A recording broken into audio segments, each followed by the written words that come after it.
What is up? You can see from the title, we are talking global takeover, doing deals internationally. I just got off a call on a deal that I'm trying to close in Peru, which will be my first deal there. So in South America, I've done a deal in Colombia. I've done a deal with somebody that was out of Argentina, Mexico, actually. I did a deal um, with a guy in Mexico. But the only true like offline deal on the ground was my first one, which was Medellin. Then I did a second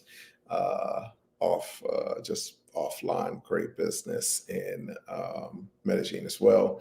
So that was where I cut my teeth, and now about to close a deal in Lima, Peru. So I figured we'd talk a little bit just about doing deals in general and doing deals internationally more specifically. Because I think that number one, we're becoming a just global economy where everything is connected. But I think even bigger than that, it's just more people than ever want to go overseas and live overseas. So something like, when you look at people that are under 30, like over 50% want to live overseas at some point, and it's like more than ever before. And so it's become a big focus for us at Good Merger, as we're, for the first time have deals that people that are doing deals internationally. We had some people in our cohort last year that part of their business was traveling all over the world. And so, I think this is something that was kind of weird when I first closed my first deal, but now more and more people are open to doing deals internationally. Now, part of what can allow you to travel internationally is just doing an internet-based business. So that's always an option. And we have a lot of people that are doing those deals. But there's also a lot of offline deals that you can do that may even be based in the US that you can run internationally. So, I've had as many as 31 businesses at any given time. And a lot of, like me running those businesses was it being run in a way that they could be run remotely. And I learned my lesson early on of like, okay, I do not want to be stuck, landlocked, not able to move around because I've got a business that requires me to be there every day. And so even when I'm doing an international deal, I'm structuring that in a way that I'm not having to go in and check in, in the hotel deal. I don't have to go and make sure that people are getting checked in at the receptionist or that they're happy about the room and that kind of thing. And I encourage more deal makers to do deals and structure deals that way, because the whole point of this is doing things that are going to be a little bit more passive. I realize most people find themselves rooted in one place for most of their lives. And the biggest downside to that is they miss out on just a lot of vast opportunities that are everywhere. I was talking to a friend of mine that owns a business in Tennessee that does basically packaging and shipping and that kind of thing between Mexico and the U.S. of things that basically you can't ship in UPS. And that sounds terrible. Not those kinds of things, though. Not those kinds of things. There are some things that you can't ship through UPS that nobody should be shipping, but somehow they're definitely still getting over. And then there are things that just you can't ship through, like a car would be an example. So really great business. I'm trying to get her to expand that, and we're maybe doing some things, but that may be my second Mexico deal. So actually, it's funny. That makes me think of. I was just talking to Andrew on a deal. We've got this business that we're going to be helping somebody exit that's in Yuma or Arizona, and one of the things, it's like right on the line. And so, we had this listing a few years back that was a kind of retail establishment, and they basically reached out to sell their business and have us help them because people were popping up out of the ground, basically like digging holes and getting over into America. They must not got the memo that the gates are open. You can come in. Like, you ain't got to dig holes no more, dog. Just Biden got the gate completely open right now. So, yeah, I think that there's just all of these opportunities to expand your horizons. The average person, in the 50s, just like, I mean, they live their whole life in their little neighborhood. So for us, folks like us that are in private equity, I just see a very huge opening for some significant growth and diversification in your income stream. I should do a video a little bit later. Just, I think nobody's really talking about or paying attention to what's happening at a macro level, which I think is important, when it comes to the dollar and just some of these other things. Yeah, there's a lot to discuss there. And I think it does impact what we're going to be able to exit these businesses for and how you want to diversify. So, one of the trips that I was on recently, I had this really fascinating guy who I was sitting next to on the plane, and he had done an acquisition. And I was telling him about a speech that I had given in Colombia. And there was a group of folks that own businesses in Colombia. And what was interesting to me is that nobody sells their business. Like, everybody just closes their business down. So we're talking about what's happening with the baby boomers. Well, once you get overseas, it's like 10x what we're seeing. So you have more of those people that are exiting their business than ever before. And then, I'm sorry, they're exiting they're basically three ways to exit. So this is one of the things that we talk about for the folks in AHC. The first way that you're exiting for most people is it just goes out of business. And that's an exit for the seller because they had the business, now they exited out of it. The second way is passing it down to their heirs, and fewer heirs than ever before want to own their parents' business, because back in the old days, it was a great benefit for you to be able to take over your parents' business. Because, like, what were you going to do? Like, people didn't have any options as far as what they could do, and so you fast forward to today and kids have every option imaginable, and it's like, why would I just do this and I can do all these other things? So option two is there are very few of those, and fewer as we go along. And then three is obviously they sell the business. So when you go into overseas, most of these people are number one. Like, there's got a business and then they exit it. I've got a friend of mine in Thailand who opened up a restaurant, and it was that kind of situation. Now, I wasn't a fan of him opening a restaurant. It was just his dream. It's what he wanted to do. And it's cheap. It's very, very cheap to do things over there. But it's one of those things. It's not going to be a huge business. I also noticed there's a pretty well known in the expat community restaurant that a Black guy in Medellin had started, and I had a friend tell me he's like looking at exiting that. And so I think as more people are going to these places, there's just going to be these opportunities to buy and sell these deals. Number one, from expats and Americans that are starting businesses, but taking over some of these other businesses as well. Like my buddy in Thailand, he just did, because the other person had the business for years, left, had all the equipment, everything was in there, just went in and was able to take it over. And I was like, at the very least, do that. So, when you are meeting people like that, it's pretty cool to meet somebody who had done a deal and, done it overseas, had realized, all right, there's between like what I'm able to get on this with just very little money, and coming in and adding technology to the business, adding marketing. A lot of these businesses do absolutely no marketing.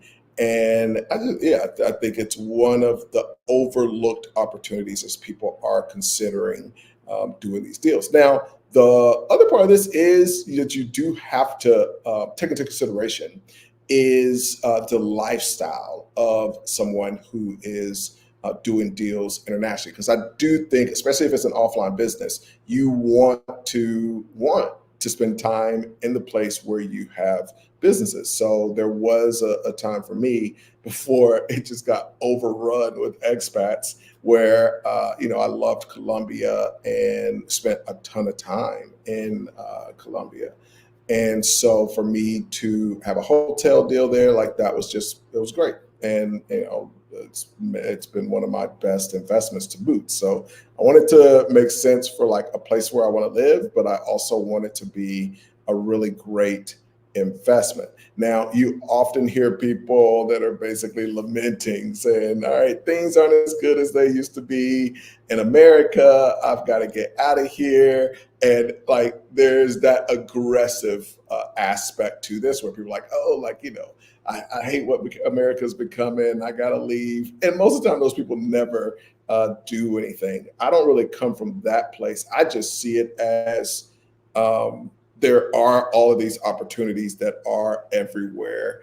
And I want to be diversified. Like, I want to get some, like, some people are like obsessed with the dollar. It's like, hey, we got a bunch of debt. Like, the Chinese are in control of the dollar at the end of the day, which is just hilarious that people think like, oh, we like, oh, we could go to war with the Chinese. It's like we have to literally borrow from the Chinese to get what we need to go to war with them.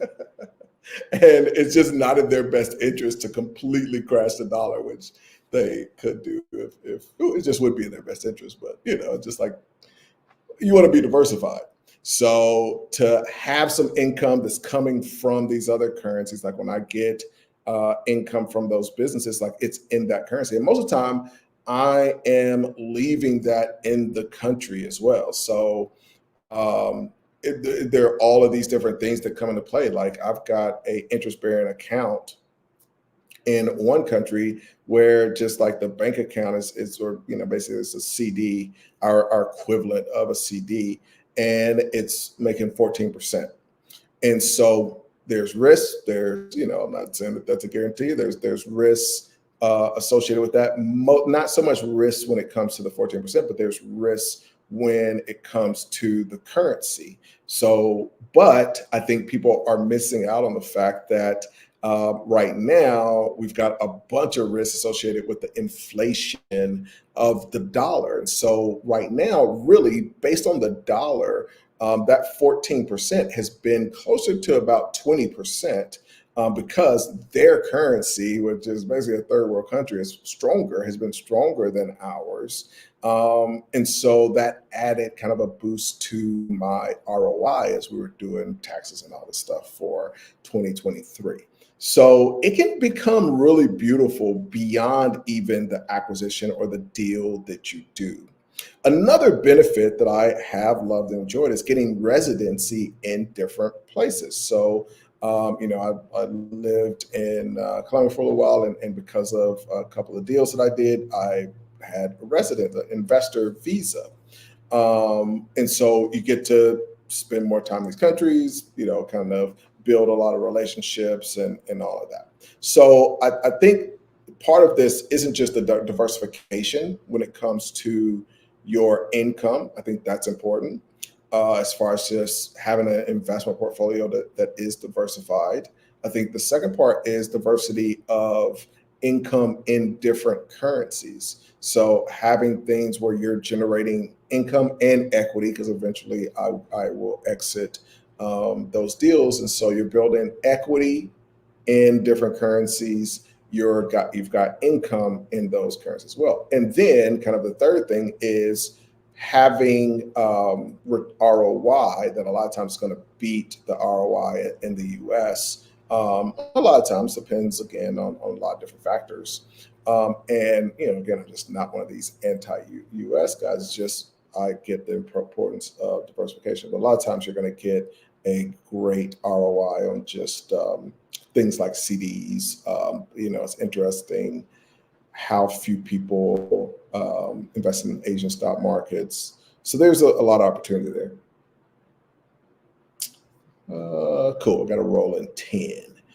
Um, so if you even take, for example, like the tech sector in Asia, it is really booming. There's just a ton of innovation that a lot of times if you're in a bubble, you're not in touch with on kind of the Western business sphere of things. So I think when you're stepping into some of these other markets, you see some trends that you can even benefit from in the US, and be able to implement some seasoned strategies into businesses and other deals that you're doing that we're just not necessarily taking advantage of. There are some really, really smart people that are in these other regions all over the world. So bottom line is, I just want to encourage y'all to think about doing deals internationally, not putting all your eggs in one basket, mitigating risk related to economic downturns and things like political unrest. I think we take for granted the level of leaders and options that we have for leaders in the U.S. But it's things like political unrest, having unfavorable legislation come through. So there are a lot of those factors at play. So I think identifying some countries that you feel like, okay, they have some really favorable trends going on. They have a favorable business buying environment. Nobody's even thinking about selling their business. I think that's really the biggest benefit. Like, I talk about we've got a training coming up in the Patreon on like deal flow that can lead to zero. Just not even zero down, but just businesses for free, essentially. So the business isn't perfect. There's work to be done. It's kind of an ugly business, but you are getting it because the person is just leaving and walking out the door, and you can get those businesses for literally free. So I think that happens more overseas, where people they just don't have an environment where anybody is selling businesses. And this one of the coolest part of that speech I gave in Colombia is like one of the guys that reached out to me. He had a networking group of people that were basically entrepreneurs in Medellin. And so, I'd given a talk on acquisitions, and he hit me a few days later. It's like, okay, I've got these two people. They're members of my group, and one of them wants to exit their business. The other one wants to buy it. Like, can you talk through like how can we do this? And so that was just really cool, because that is a win-win. Like, the person that was going to start a business from scratch gets to avoid that nightmare trying to start a business from scratch. Like, who does that madness? And then the person that is exiting the business, they end up doing just 100% financing, because like they were going to walk away and close the business anyway. And so it is something that is just a win-win situation. So think about those deals. If you're not in the Patreon, come hang out with us. Patreon.com/HChapman. If you're not in actually HOCO, we got an amazing group, a little over 50 people that are in this cohort. It's not too late to get started. We're doing, it's going to be really amazing. The thing that I love is that, last year we had about 30, we've got close to 50 in this cohort. And what ends up happening is the bigger the group, the more deal flow that we're all generating together. And everybody has their specialist that's assigned to them. And so those specialists are working between the member generated deal flow to match that deal flow with the right person.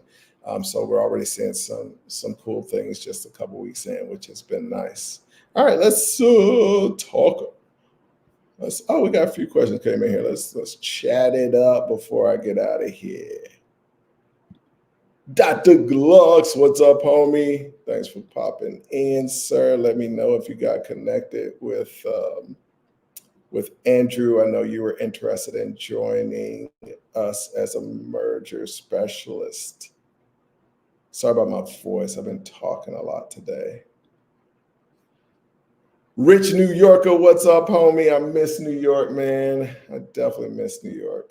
What do you think about Singapore? First of all, I love Singapore. And a big part of this, like, I only want to do deals somewhere where I'm going to enjoy spending time, like I mentioned. So, yeah, like Singapore is one of those places where I really love spending time. Now, here's the other part, though. I like to get a great deal, man. Like, I love going places where I feel like I'm getting my bang for my buck. And I love Singapore, and it's not even like, like there are places that are expensive. I just feel like I don't get a good bang for my buck. Like even like Dubai, I feel like I get a better bang for my buck than Singapore. So very amazing country, some amazing business opportunities. And you might get, I haven't pursued deals there. The other thing I would just guesstimate networking and connecting with people there, you're gonna get a bit of a savvier business seller. I would be my guess. Not as many people walking away from their business because, and I think part of what the psychology is of the people that are walking away from their businesses is that they just feel like, okay, I'm in this poor country. There are other poor people. I don't really know if everybody's going to be able to afford this business and that kind of thing. Singapore, they know it's plenty of people that got money. So that might change it, but I would be very curious, if you started to work a deal flow process, what kind of responses you got. But definitely a big fan of Singapore, just as far as living, and their president, their government is amazing. I'll just man, if we could have had their government the last 10 years, there's no telling what a powerhouse the U.S. would be. They did an amazing job. Like Singapore was a swamp. It was just not the place that it is now. Not that long ago. Prince Lex, what's up? Says greetings, Ace. Thanks for popping in. Biggest manufacturer versus biggest retailer, and says, oh, he just came back. Okay, welcome back. Welcome back. I guess he got cut off. Oh man, I appreciate that. Says great information. Certainly appreciate that. All right, Princess says, I think I read that the Asian population in the stock market, there is 7%, or like, are you saying only 7% of their population participate in the stock market? And then like even within Asia, there's a bunch of different markets. Yes, I 100% agree. A ton of potential in the Asian markets. And to talk a little bit about kind of the macro, what's happening is there's just more and more liquidity. Our man, Jerome Powell, he just releasing more liquidity into the market. And so that liquidity has to go somewhere. And it's not just going to stay in America. How do I join the group? So, to get a sneak peek at some things, you can feel free to go to patreon.com/Ace Chapman. That's the easiest way. Just like, $75, join, you get just a lot of, it's basically like a preview. You get a lot of stuff. And we have people that can do deals from that. Then, you can also, if you want to go directly to Acquisition Holdco, go to goodmerger.com and just put your information in there at goodmerger.com. Princess says, I actually do referrals for financing. For what type of financing? Like business financing? I read your book recommendation. Awesome, awesome. The why guys have all the fun? The latest one. That is a great one. Actually, that's a good thing. I got my 1 minute. I got to wrap up. So yes, definitely, that is a great book. Come hang out with us in the Patreon. Thank you all for popping in. Be sure to like. I didn't say that. I didn't say that earlier. But yeah, be sure to like and look forward to any questions. All right. Love it. Love it. Juma Emmanuel says, hey, Shabin just joined. What did I miss? You're always like on it, man. I'm impressed. I'm impressed. I guess yes was to the book. Awesome. Awesome. All right, everybody have a good night. And Jemaya, definitely check out the recording. Can't wait to see what your thoughts are in the comments. Have a good night, everybody.